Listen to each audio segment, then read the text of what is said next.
Hello everyone and welcome back to my YouTube channel with another informative and useful video. So guys, in this video I'm going to show you how to fix something went wrong. There is an issue and the page could not be loaded when you try to log in your account on Instagram and you are facing the problem that something went wrong. There is an issue and the page could not be loaded on Instagram. So guys, how can you fix this issue? So guys, you have to just simply watch this video till the end. So first of all guys, you have to just simply open settings.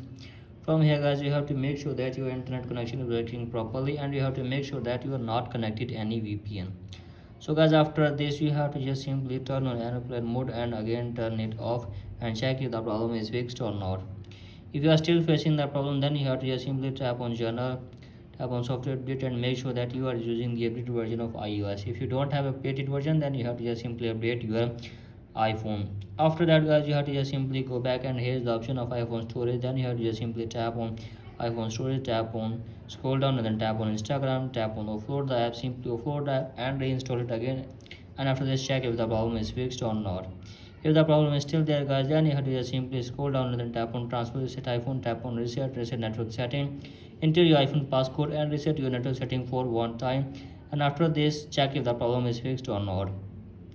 After this guys, you have to just simply open App Store and from here guys, simply tap on search and search here for Instagram.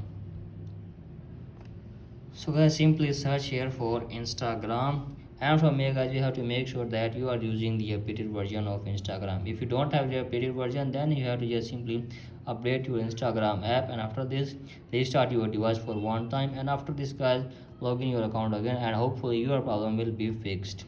So that's it for today guys. Hope this video helps you. Please like and subscribe to my YouTube channel as well. Thank you.